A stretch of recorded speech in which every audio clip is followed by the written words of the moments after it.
I'm Charlotte McLeod with investingnews.com, and here today with me is Steve Barton, host of the In It to Win It show. Thank you so much for being here. Great to have you once again. Thanks for having me, Charlotte. I always enjoy these talks. Really good to be catching up with you. And I was looking back, it's only been about a month since we last spoke, but it was quite a busy month. So lots for us to go over.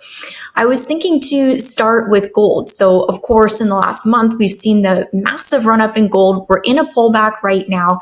And I'm seeing a lot of questions about how low gold can go in this correction. So I thought to start there and see what your thoughts are. Okay. Yeah. I think pullback targets are a little bit easier because we have a, let me just pull up the gold chart here and sanity check. You can see the gold chart. Yes. Okay. We're in business. Yes. All right. Yeah. So last time we were doing projections and that is always more difficult because especially when things are at all-time highs, you don't really know where they're going to go. You can do Fibonacci extensions. And I think our target was around 4,400 or so. We got pretty close to that. And now we've had a pullback, which is kind of exciting as investors because, you know, the only time you're making money on a chart going sideways is if you're doing covered calls. But here, as investors and speculators, we can make a pile of money when the chart radically goes up or radically goes down. And that's exactly what's happened with gold. So we've had a really nice sell-off and pullback right here. And all I did was I just ran a Fibonacci retracement from the last this last run up here, right? So I'm just taking from like the late part of August up to the height up here around 4,400.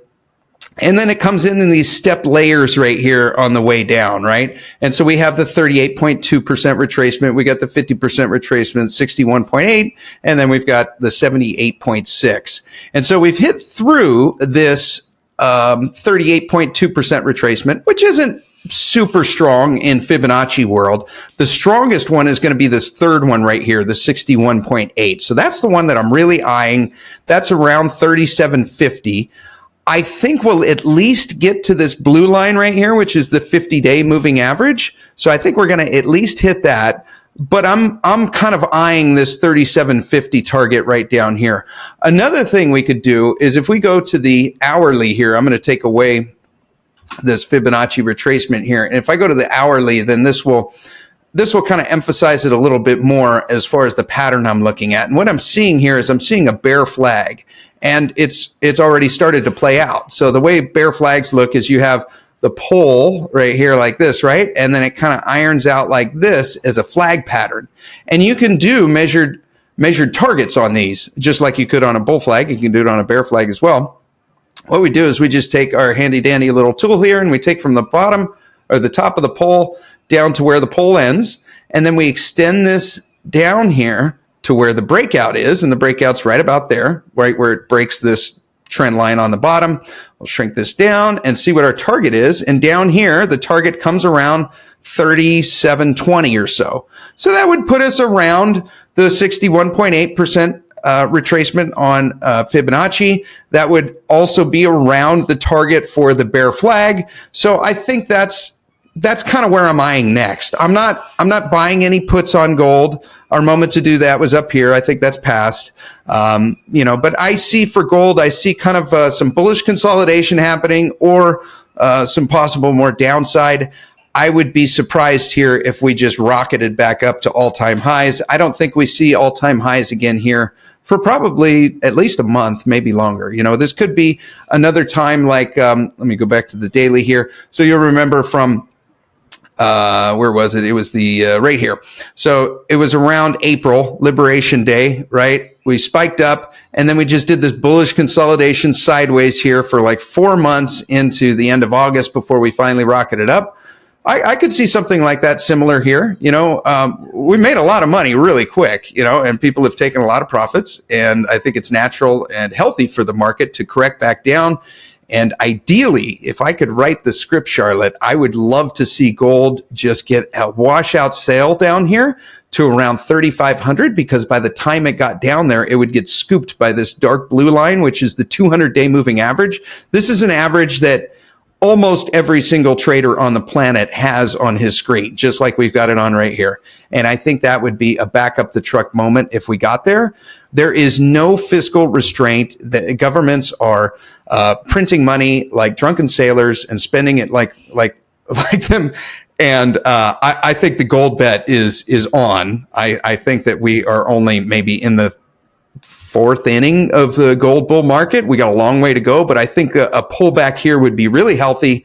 And especially if it got hit here by the 200-day moving average, that would act as a springboard for much higher prices. If we just move up from here, we're probably going to top out at 5,000, 5,500, something like that. But if we really have a washout sell here and then it bounces off that 200-day moving average, like it has in past bull markets, that's the real springboard to allow it to rocket higher. So that's basically what I see for gold. Yes, I think you're going in exactly the direction I was hoping. And I know you've spoken about what you see coming, but I'll belabor the point a little bit because I think many people, as you said, are taking this as a buying opportunity. But I do see some concerns from people who are looking at it and thinking, all right, well, I guess the run is over. This is it for gold. Back down we go. So in the charts, you are seeing that this run does eventually continue after we get this consolidation.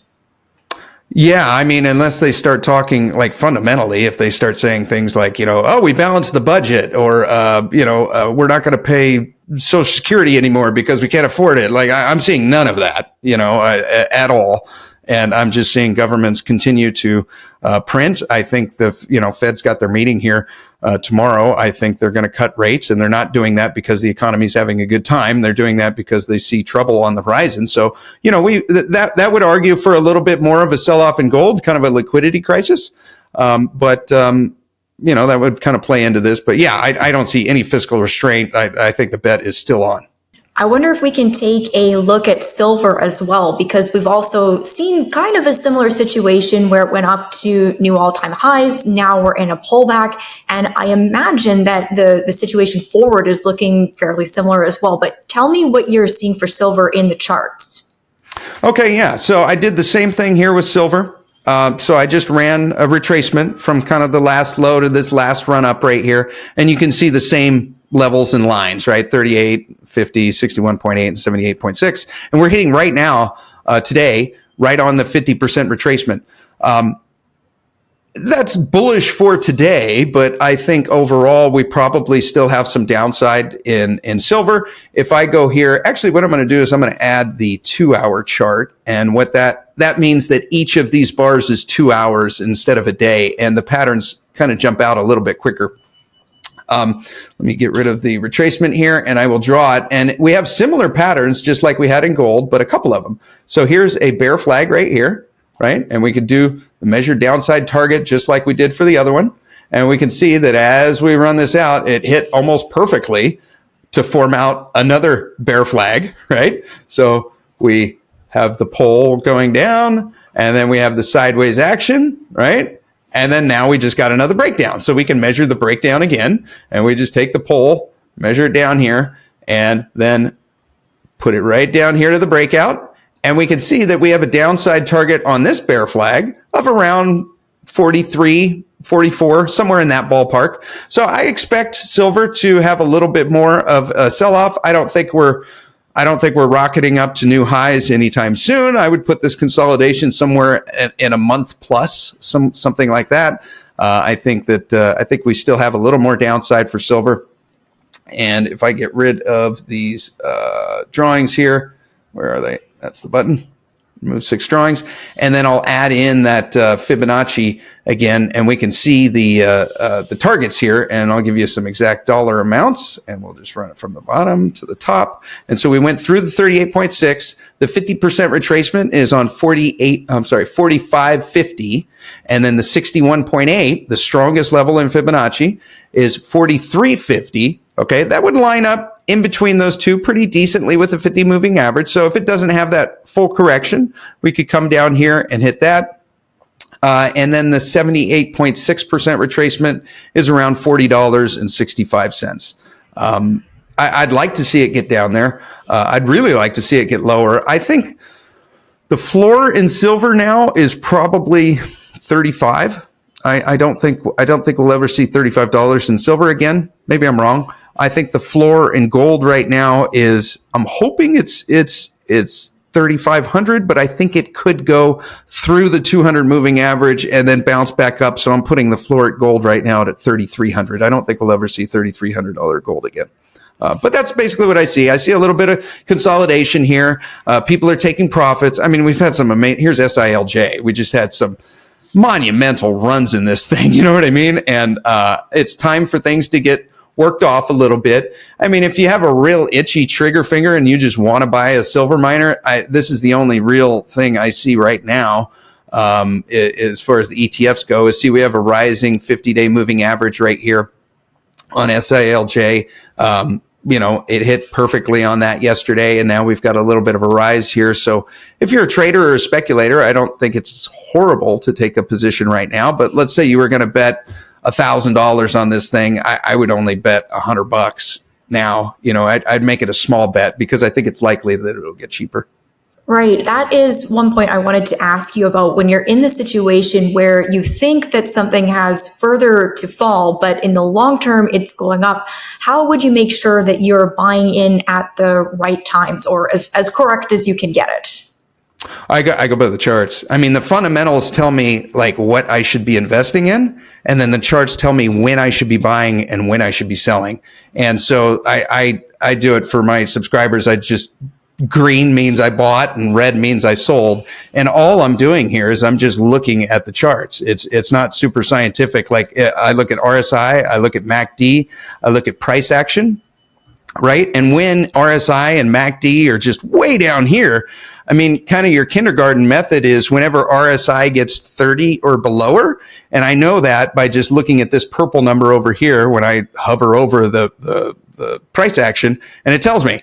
And so like when I bought this one, the RSI was 29, right? And when I sold this one up here, the RSI was 76. Whenever it gets above 70, alarm bells should be going off in your head. Hey, time to pull the trigger, right? I mean, sometimes you get lucky in like some of the uranium stocks and stuff. I mean, RSI will get so oversold. It'll get down in like 16s, sometimes single digits. And it'll get way overblown too, like we saw recently in gold. I mean, we had some RSIs in the 80s, and that's rare. But that's basically all I'm doing is I'm just looking at the charts and see when I just see gap downs and just an RSI down there of 24, like you just got to pull the trigger at that point. And then up here, an RSI of 78. Well, that's above 70. We had a gap up right before that happened. Probably time to take some profits, So same thing up here, just high RSI, high technicals. You can also, I go into this in my course, but there's other indicators too that'll tell you that it's kind of rolling over. You can look at these volume bars, right? Here's a good one on PSLV. Okay, so this is Sprott's physical silver. Basically, you're buying into shares of bars of silver in a warehouse, right? It's kind of a way to play the physical bet, through a mouse click. And this one, you can see these are volume bars. So I hover over these, and there's 80 million shares trading in a day. But look at the volume bars just going back here a couple of years when nobody cared about it. When we were buying it over here, it was only 3 million shares. And then all of a sudden, now you've got huge volumes coming in. Well, what this is telling you is how many shares are trading each day. And as the volume goes up like this, the price is going up. So that means there's buyers, buyers, buyers. And then see how the price went up here, but the volume's dying out? That tells you that buyers are running out. So that tells you there's going to be a reversal, right? And it's not magic. It's just, this is a visual representation of what millions and millions of people think that is worth. And if you have the right indicators up there and you know what to look for, it just becomes that's how I know when stuff is overbought or oversold, or at least but that's what works for me. Very helpful, and we will have a link to your course in the video description if people would like to check that out. And final thoughts here on gold and silver. As we're heading toward the end of 2025, any thoughts on where the prices end the year, or do we really need to wait for a minute to see how the situation plays out? I think we're just in you took profits or you didn't up at the top. This is where we are now. I could be wrong, and this is a pretty bullish looking bar here today. I mean, maybe this was the breather, and we head up, but I don't think so. I think we got some more downside. I would be pretty surprised. We got 2 months left to go. I would be pretty surprised if we see a new all-time high in gold and silver this year. But I think 2026 is going to be a really, really nice year for the precious metals. I really think it is. I think right now what you need to be focusing on is if you're underinvested, be looking for these sell-offs, be looking for indicators on the charts to find buy points. And, for gold right now, I'm really eyeing this rising 200-day moving average. I'm going to wait for some more sell-off to happen. I'm going to wait for the RSI to get lower and the MACD to get lower and some more indicators to let me know that we probably have a reversal coming. And then when I see that, then I'll take the profits that I took up here in the gold and silver miners, and I'll roll them right back in, and rinse and repeat. During these bull markets, they always have pullbacks, and they have consolidation periods, and time is money, so if you just kind of have that sitting on the sideline, I don't think anyone watching this channel believes that 4% on a treasury is beating inflation. So you got to put it in something, and I think it's coming. I just don't think that moment's now. Right. I see what you're saying there. And we can tell, of course, you're always focused on the technical analysis, but I also wanted to bring up the Fed because, of course, we've got the Fed meeting this week. I think another interest rate cut is widely expected, but I wanted to check in with you, see how closely you're watching that. Anything you're looking for there? Does that play into your strategy to much degree? A little bit. I wouldn't say that the one tomorrow really does. Basically, what you get when you get after the Fed has basically held rates for a long time, and then you get a sell-off, and then they start cutting rates. It's usually a few rate cycles after that is kind of when the market turns, and so I think it's less because they're cutting rates and more because the economy is not doing well, and that's kind of the timing. You know what I mean? So I would expect the S&P 500. I would expect, the Dow. I would expect the NASDAQ and, ones like that. Possibly even gold and silver as a liquidity crisis. When people lose their job, they don't care about their gold and silver miners. They just sell them so that they can pay their mortgage and put food on the table.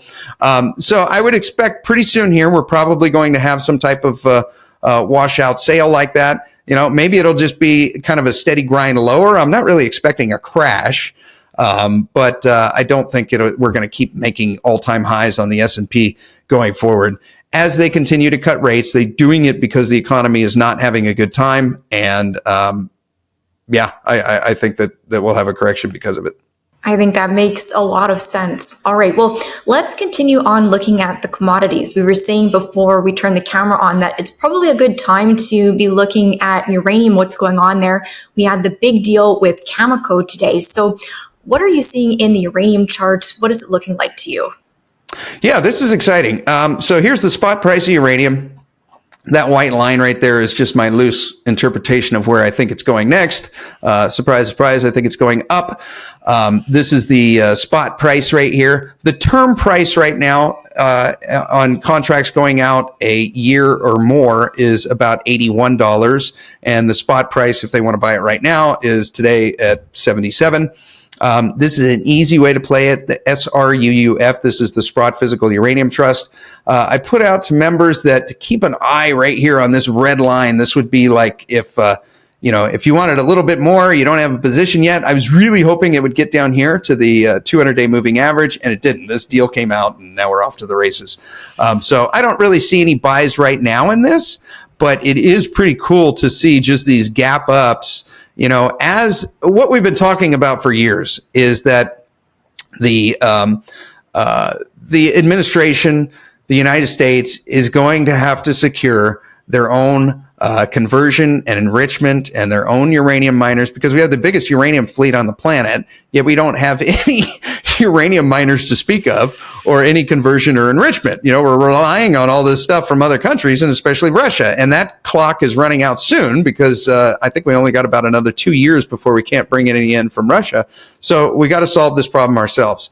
And I think what they're going to do is what they did today is they're just going to throw money at it. Like Trump threw $80 billion at Cameco for them to build out a whole bunch of nuclear reactors. And unfortunately, I think that's the world we live in. They're going to subsidize it. But as uranium investors, we will benefit from that. So I'm not a fan of subsidies, but I guess if it's lining my pockets, what are you going to do? You got to take the hand you're dealt. But yeah, really nice bounces right here. Had, I don't think it's a coincidence that the URNM got down here to the 50-day moving average and then came up and then hit it again. And then, then the fundamental news of subsidies hit the market and the thing just shot up. Same thing here with URNJ. Came down to the 50-day moving average, hit it, bounced, and then off and up. So I don't see any buys right now. I think this news will probably get washed out a little bit, and then we'll probably have another entry point that you could make right here on the rising 50-day moving average. All right. So not yet, but we can definitely see that the story is moving forward. There's momentum. That government support, I'm sure, is going to continue in different ways. And speaking of sectors that are getting interest from the U.S. government, we also want to talk about rare earths today. So China's the majority producer of rare earths. They have the most reserves, just dominant in the rare earth sector. So that one gets really interesting whenever we have these geopolitical tensions. So I know that you've started to look at what's going on there. What are you seeing? Are there opportunities there, or is that another market that might be too heated at the moment and we should look at for the future? No, and I got to thank you for bringing this up on my show. You kind of woke me up to this. I've been watching rare earths now for probably a year, maybe a little bit longer, and watching companies within that sector and never pulled the trigger. I didn't really see, I saw a little bit of a hiccup. So this is REMX. This is the Rare Earth and Strategic Metals ETF. This is a basket of rare earth miners, right? Kind of like the GDX, but for rare earths. Okay. So on Liberation Day, and right, we had kind of a nice little spike in these things. And this doesn't look like a whole bunch here on the chart, but in a few days, you basically went from down here at the bottom up here to the top. I mean, 17% in just a week. So that kind of put them on my radar, right? Like, okay, what's going on here with rare earths? Maybe I should be watching this. And then I just never really paid attention after that. And then all of a sudden it came in here that, China was saying like, hey, we're not going to send the U.S. rare earths anymore. So that's when I started looking into the story. And after the interview with you, I've spent maybe, 12 or 15 hours researching rare earths and the companies. And what I found is that we're at a really sweet setup right now. So what's happened is China has, over the last 2.5, 3 decades, what they've done is they has basically captured the rare earth market. And the way they did it is these things are pretty hazardous to process and refine and to pull out of the ground. And so if you're doing that in Australia, or you're doing that in the US, or you're doing that in first world Europe, there's a lot of environmental standards and stuff and permits and things that get in the way, right? Well, China didn't bother with that. Okay. And not only did they not bother with that, once they had the finished product of these rare earths, the government subsidized a lot of these refiners and these miners to make it super cheap when they shipped it out to the rest of the world. So what's happened over the last couple of decades is everyone's been like, well, what do we need to have a rare earth mine for when we can buy it from China for half the price, right? So it's very easy for politicians to say, we're a communist government is, strangleholding us on the rare earth market. It's very difficult for them to say, hey, China's been selling us a whole bunch of cheap rare earths for a long time, and it's been absolutely fantastic. And all of a sudden we just woke up, from being asleep at the wheel and the car's upside down and there's an ambulance on scene, right? That's very difficult to say, but the other one is very easy. But the reality is after several decades of this, China now has a stranglehold on the market to where they are responsible for about 90% of the planet's rare earths. Why do we care? Because you cannot have TVs, you cannot have computers, you can't have your phone, you can't have Tomahawk missiles. Can't have those without rare earths. You cannot have tanks. You can't have fighter jets. You get all this global positioning system with satellites don't exist without rare earths. So what this has done is this has put the U.S. in particular in a very backed them into a corner where basically we can't go to war or expand our military in any real fashion unless China says so. So how do we make money from that as investors? I think what we do is we find rare earth projects that are outside of China that have a very low cost of capital and are that could be built pretty quickly and cheaply. And I think we're in a rare moment right now because on Thursday, Trump is going to meet with Xi. They're probably going to work out some kind of deal where they are able to say, hey, you send us your rare earths and we'll stop tariffing you quite so much. So I would kind of expect, maybe I'll be surprised, but I would kind of expect rare earths here to have a little bit of a sell-off. Okay, but that does not solve the problem. And China still has their finger on the button, and they could at any moment just cut off America or the rest of the world at this. So I think we're at a pretty cool time right here. And looking at the chart here on this ETF, so this is, anyone can play this thing. And I think this is the easiest beta way to play it. You're not going to get the real alpha of like picking the right company that gets the subsidy like Cameco did, right? But you'll be able to play and feel like you're in the sector. And I'm actually going to make a buy on this one today. So this will be my first entry point. You guys are hearing it first. Other than my subscribers, I let them know just before we got on here. But I like this kind of as an entry point a lot. I've had this red line drawn for a little while. It came right down, got a perfect little double bottom right here. It's underneath a rising 50-day moving average. Again, if you're going to bet $100 here, I would probably bet 15, and then I would bet maybe 35 right here on the yellow line at 62.50. And then I would bet like the remaining half of your bet here on the $55. And I think these are fairly likely to get hit. I think that they're probably going to work out something. The market will be like, oh, okay, never mind. The rare earths bet is off. But that's exactly the moment you got to strike, is when everyone thinks it's not.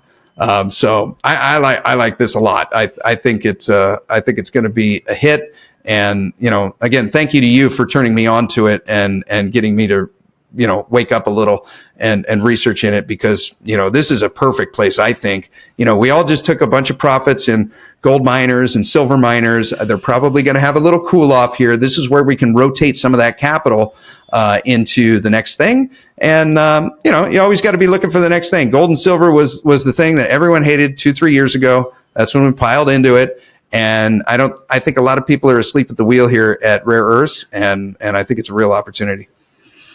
Well, thank you for going into that. I love that you took it and ran with it, and I hope that what you're seeing ends up playing out. I would just add, I think you're right on the money there. The key thing with this is the tensions. Maybe we see them go down this week with the meeting. They always come back. They always come back because the problem is so beyond being fixed right now. So really interesting. We'll check back with you on that one. And I think before I let you go, last time we were talking about gold and silver a lot of the time, and you had reminded me, okay, it's great to be talking about gold and silver. You've got to make sure that you're looking at the unloved sectors with potential right now as well, which we've touched on, uranium and rare earths. Anything further that you are looking at right now on that angle that you mentioned? Oil's pretty hated. Here's the WTI chart. I was actually going to buy a put on this with premium subscribers and missed it yesterday. That would have been a nice put. Hindsight's 2020. I can see straight looking backwards, but I like oil a lot. I think easy beta way to play it here is XLE. I think you're fine buying now. But I got limit orders right here, or at least the limit line is drawn at 87.25, 84.50, 81.50 here on the XLE ETF. Another one that is hated and it just kind of continues to be hated, and I don't know when it's going to turn around, but the nickel chart.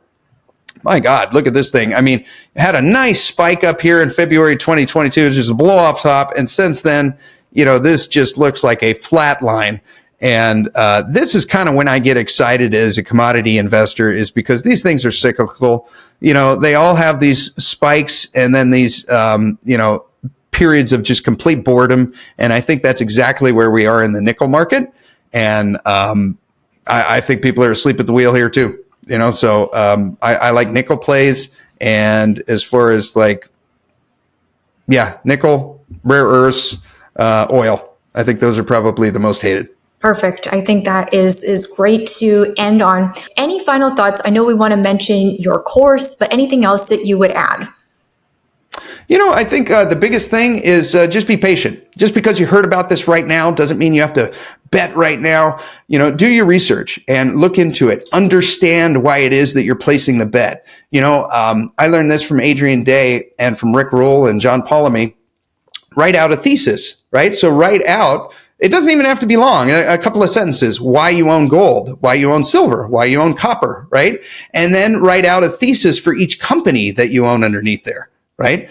If you're just playing the GDX, your thesis can probably follow gold. But if you're playing a very specific miner, your thesis needs to follow that miner and also include a reason when you would sell and how you would know when to sell. So having a kind of a thesis like that makes the decision so much easier, because then you have your fundamental basis and then you can time it with the technicals, just like we saw on the charts here. So if these charts interest you, there's a link down below that Charlotte will provide. It's a technical analysis course, and it shows you exactly what patterns I'm looking for and how to spot them. I spend the first 30 minutes of the 3-hour video series going over exactly which buttons to click so that your chart looks exactly like mine, or you can tailor it to whatever you want.